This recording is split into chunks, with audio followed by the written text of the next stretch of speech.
Rokaw 219 here. Here's another gun shop story. Now this one was, it was on my phone. I recorded it prior to moving into the new place, you know, and I ended up deleting it for some reason. I think I was just going through some stuff, deleting it off my phone. My phone was getting kind of crammed with stuff. But another gun shop story. So, you know, when we first got our FFL, you know, guns were coming in slowly but surely. You know, we get one case filled, next one, and then finally we had the majority of cases filled. And we had some AR-15s in there. Well, this guy comes in and he's getting on his phone and he's you know, texting somebody or doing something. And he's like, "Well, you have any AR-15s?" I'm like, "Yeah, I got a bunch of AR-15s right here." And he's like, "Well, what kind do you have?" I said, "I got some Rugers, some Smith & Wessons. You know, if you want a Colt, I got a Colt in there." And I said, "I got some Springfield ones."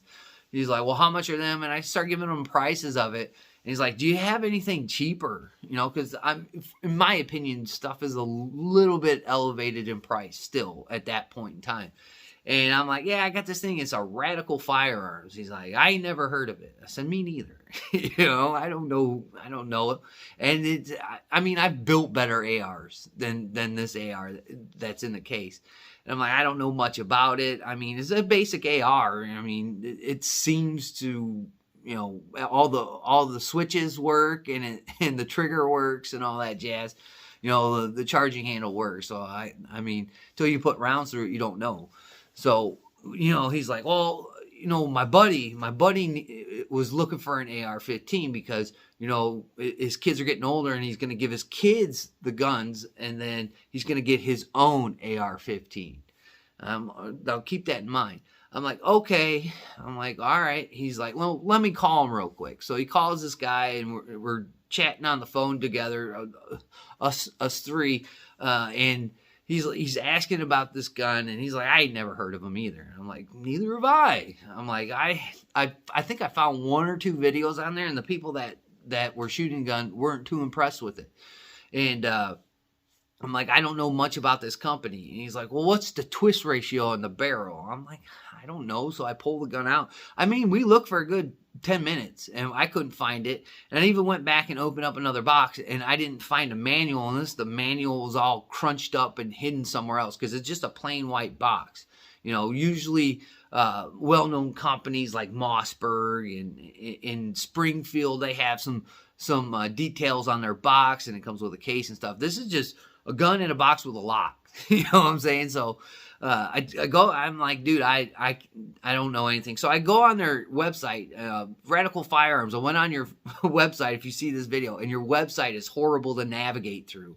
I did find some of your ARs, but it was very, bleh, you know, so fix your website or make it a least bit more navigatable or whatever that word is, where I can find this information so I can feed it to my customers. So he's like, "Well," he's like, "I'll be in there in a little while." I'm like, "All right, man." So he hangs up the phone with his friend and he's like, "Well, man, my buddy will buy all that you have." And I'm like, I think I got a couple back there. And I'm thinking to myself, well, whatever. And, you know, this guy leaves, you know, the physical guy leaves. Well, I help a couple other customers with some stuff. Well, he comes back there and he starts jawing about something else and, you know, talking about this AR that he had and this other gun that he had. And I'm like, "That's great," you know. And so he walks away again and he walks somewhere else. Well, then he comes back and, you know, and when he's walking back, he's on his phone. So I'm like, you know, like this is odd. This guy keeps on coming back here and wanting an interaction with me and just giving me stories. Like, "Oh, great stories, you know, that's great. I got a bunch of stories I could tell you, but I ain't got the time." You know what I'm saying? "I'm willing to help you. Are you going to buy a gun? Why don't you just buy the gun and be over with?" "Oh, I have an AR-15. I don't need one." He's like, "Well, my buddy said he'll be in here in a little bit." So he walks off and finally he leaves. I'm like, "All right, great." Lo and behold, his buddy shows up about 2 or 3 hours later. So I come out there and I'm talking to the guy and he's like, "Oh, let's pull the gun out. Let me look at it." And he's looking at it and he's messing with the controls and everything. And then he wants to know about the twist ratio. And I thought we already went over this, that I don't know what the twist ratio of this gun is. I mean, 1 in 7, 1 in 9, 1 in 12. I don't know. the common ones that I was seeing on there was 1 in 7 and 1 in 9 off their website, but it was so horrible to navigate. I'm like, dude, you can go on Google and Google this company and you can deal with that website. I mean, the counter's getting full. People are trying to look around and stuff. And he's like, well, I'll buy it anyway. I'm like, cool. I'm like, all right, let me get your ID. So I get his ID, put the gun back in the case, walk back there, make a copy of it, grab a fresh one, and walk over to the computer. And I start filling out some other information. It makes it a lot easier to fill out. And I asked him, I said, well, is this your correct address? And he's like, no, I live at so and so. So I'm jotting this down. And I'm like, all right. So close out the computer and I say, look, man, your address doesn't match what your driver's license says. I said, all you have to do is go down to the license branch and get a new license and bring it back. And we even accept the paper copy and you'll be good to go. Here we go. Ooh. Big old owl eyes. He's like, what are you talking about? I'm like, dude, your address the address that you're giving me doesn't match your driver's license and it has to match your driver's license. Well, I live there. I said, no, you don't. You just told me another address that I've written down here. You live at blah, blah, blah, blah, blah street. He's like, well, I just moved.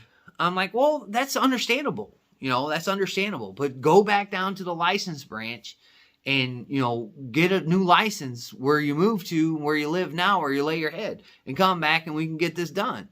And he's like, oh, man. He's like, just use that address. I said, I can't do that. He's like, well, why not? I said, look, man, I'm gonna help you out here. I said, so worst case scenario, this gun that you want to buy gets stolen. And, most of the time criminals, how they get their hands on gun is stolen guns. So say your gun is stolen, it's used in a crime. Well, if the criminal hasn't scraped off the serial number or damaged it in any way, the cops are going to come here. They're going to look at your 4473. And then, what if you want your property back, don't you? Well, they're going to go to this address. And if you're not there, they're going to be like, what's up with that? And they're going to come back here and they're going to start asking me questions. And I'll be like, I don't know where this guy lives. This is the information I have. So having the correct information on there might help you get your firearm back from it being stolen if it wasn't damaged in some kind of way of what I just explained. Well, you kind of see the gophers moving in his head, you know what I'm saying? Very slowly, but I almost can hear it going, he's starting to realize that. So I'm like, just go to the license branch, man. I'm like, you got time right now. Just go down to the license branch, get a new license, bring it back here, and we'll be done with it. You got time. They don't close, I think, until like 5 or whatever. Oh, man. Well, I guess, man. I'm like, there's nothing I can do for you here, sir. I'm like, do you need help with anything else? You need some ammunition or something? No, I don't. So he takes the walk of shame out. And my shift's almost over. At this point, we're right on the cusp. I got about 5 or 10 minutes. And I'm like, thank God. Because the counter's getting busy and stuff. And you got the Joe's Nose. And then the people, the tacti-tards and all the guys coming in. Because it's a busy weekend. So I go in the back, take off all my stuff and my radio and everything, and I give the paperwork to my boss that came in, and I'm like, look, man, this guy came in, he's very disappointed. His buddy was here earlier in the day, ranting and raving about all kinds of stuff that's gone on in his buddy's life, and he said, specifically that, he's going to give his guns to his kid, and he's going to get his own AR. I said, I don't know what's up with these two guys, but they just don't, they're just goofy. I'm goofy. So, I mean, just, you're going to be a new face at the counter. And if this guy comes back, he's going to try and pull the wool over your eyes. That's just what he's going to do. And I give him the paperwork and he's like, all right, man, dude, no later than I get home, I got my boss on the phone. He's like, hey, dude, is this so-and-so? So-and-so is here at the counter. Is this guy? I'm like, yeah, man. I'm like, is he this, and this? He's like, yeah. I'm like, well, what's his name? He tells me his name. I'm like, yeah, that's that guy. And he's like, well, he's here with his wife. I'm like, oh, yeah? He's like, yeah. He said his wife's going to buy the AR. And I told him, look, man, that'd be a straw purchase. Because the gun wasn't for him. And remember, his buddy said he needed his own AR? And he was just denied for a gun because his driver's license was wrong. I said, are they getting the Radical Firearms AR-15? He's like, yes. I said, well, there you go. So, the next day I had to fill out an incident on this because when my boss went back there and told him, look, we're not going to sell you this firearm. We're not even selling her a firearm because we know this firearm's for you because you just tried to come in here and purchase it a couple hours ago. So he gets all mouthy with my boss, and he's walking out. He's yelling and jiving about, how horrible this place is. Well, he ends up calling corporate. So I had to write a statement about it and said, look, this guy came in earlier in the day. He had the wrong identification, or his address was wrong on his identification. I told him to go to the license branch, get it changed. He came back in here and tried to get his wife to buy the gun, probably for him. Remember, this gun is for him because he's giving his kids all his guns and he needs his own AR. That's what his buddy said. You know what I'm saying? That's what he's saying. He wants to buy this gun, and he's bringing his wife into this situation, and all he has to do is go down to the license branch. That's all he's got to do. I mean, I don't know how some people think, just trying to game the system. Like, I've had this happen with cops. I've had cops threaten me because they've gotten delayed, and they think they're all high and mighty up there. But it doesn't work that way. Rules are rules, and it doesn't matter who you are. I have to abide by them just like you guys out there and everybody else in society. So gaming the system's not going to quite work. So he ended up calling corporate, and I had to, give him my spiel on this, and lo and behold, guess what? He didn't get the firearm. It's just that way. You tried to game the system, but yet, you got caught trying to do it. And then you tried to make excuses. And then you just made a scene for no reason because you're too lazy to go to the license branch. And I wholeheartedly would have sold this guy a gun. But I'd never sell him a gun now, and I never sell his buddy a gun. Just because he implicated all these other two parties. He's trying to get his wife arrested because she's trying to buy this gun for him. It's not for her. She's probably not even a gun person. Because she didn't even want to hold the gun either. She just, I want that gun right there, and fill out the paperwork. It's not how that goes. It's not hard. Well, maybe it is hard to go down the license branch and kind of do the spiel to get your license switched over to whatever your problem is. But yet, now you see why you shouldn't do this stuff. Because now I'm never going to sell this guy a gun. And I know who he is, and I know who his buddy is. So it's the disconnect between, reality with some of these people.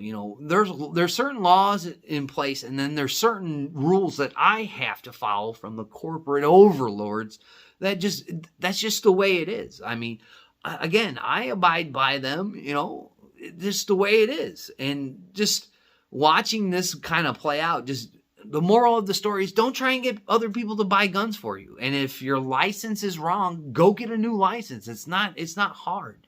I mean, unfortunately, the license branch isn't open on Monday or Sunday or probably Saturday. They close early. You know what I'm saying? I'm just like, it's not that hard to get your stuff in order, get your house in order. It's just people that try and game the system, they ruin it for everybody. Because not only am I not going to sell this guy a gun ever, I'm not going to sell his friend a gun, and I'm not going to sell his wife a gun. They can go somewhere else freely and choose it. But just trying to game that system, then trying to get people fired in the process by calling corporate and complaining because you're stupid and you're lazy, that doesn't help it. It doesn't help it. You know what I'm saying? And that's where the relationship with your gun shop is very important, and the way you act. I mean, the first time he interacted with it, he kind of got the message, but then he tried to bring his wife in to buy the gun, and that's no bueno. You can't do that, man. It's not gonna fly, and that's what we do. I mean, he's free to go off and try this somewhere else, but it's just not going to happen there. So the moral of the story is make sure your house is in order. Don't bring your wife in to try and buy a gun because you're lazy and you're stupid. Just abide by the rules like everybody else, and you'll have hopefully a very satisfying experience at a gun shop. But when you try to flip the script and try and get one over, it's not going to go well, and you're gonna leave people with a bad feeling inside, especially when you try and get me fired for doing my job. I don't appreciate it. I don't go to other places and try and get people fired and call court. If I have bad experience at a place, I don't go back. It's simple. There's other gun shops in the area that I've had a really horrible experience with, and I've never set foot in there again. And that's just the way I feel. You know, I'm not going to call their corporate office if they're a corporate office or complain to the manager. They just don't get my business anymore. And he's free to go and do that, but unfortunately, not at my place. So that's another gun shop story. I hope you like that one. I hope you like the series so far. With that being said, I'd like to thank my old and my new subscribers and just the people that zip through. I greatly do appreciate it. Please like, comment, share, and subscribe to everybody that you watch on all pieces of social media, including myself. And like always, guys, we'll catch you on another gun shop story.